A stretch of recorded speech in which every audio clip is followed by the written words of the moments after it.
For today's video, I can make the fermentation of the cucumber pickles. Yan po yung mga ingredients na kailangan. Of course, first wash the cucumber isa-isa.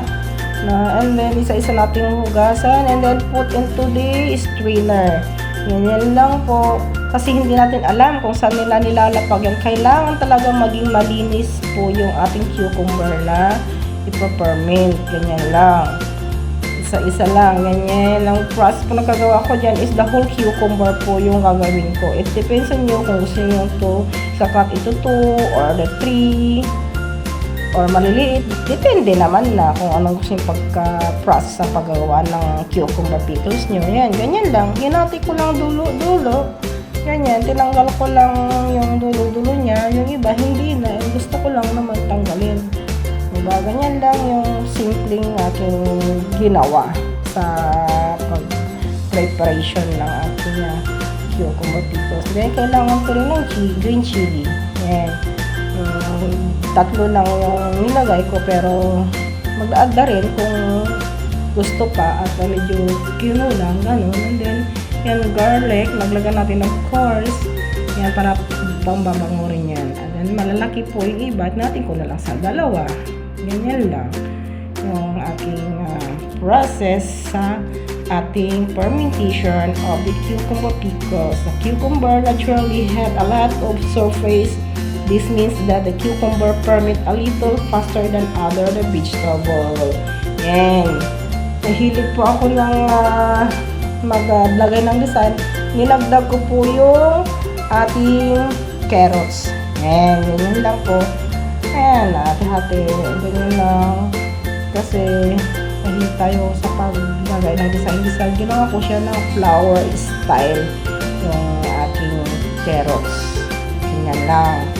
Yung design niya. Napaka-simple. Yung preparation. Then, naghiwa rin po ako ng lemon. Ayan, isang lemon lang. Ganyan lang. And then, sasalan-salan natin sa jar. Then, of course, make sure yung ating jar is malinis, na-sterilize. At yan po ginawa ko kanina habang naayos ko yung at prepare yung mga ingredients na gagawin. Yan lang. Isa-isa, susuksok yung mga ingredients niyan, yung mga kailangan natin. Yan, ganyan lang. O, diba? Lagyan siguro, design yan, diba? Ganyan lang yung style niya. And then, pag hindi na magkasya at may space pa sa taas, yun lang. Dagdag, hatiin na natin yung iba.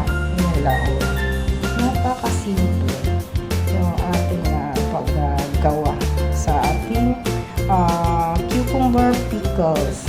Of course, aside gagawa tayo na ngayon na lang pwede salt, sugar, vinegar, and water with a little bit black pepper and olive oil for oval cucumber. Ganyan lang. Of course, i-dissolve mo yan. Yan, halo mabuti. Then, i-amo yan sa within 3 to 4 weeks. Na-i-store mo lang yan sa isang tabi. Yan, ganyan. Ang pagpa-process na ginawa ko. Of course, tatakpan ko siya ng plastic para short at ma-seal natin mabuti. And higpitan. Of course, may natira pa at ilagay ko sa isang maliit na jar. Sayang naman, o, diba? Ganyan lang. As process na ginawa. Ganun lang. Napaka-simple ang aking ginawa.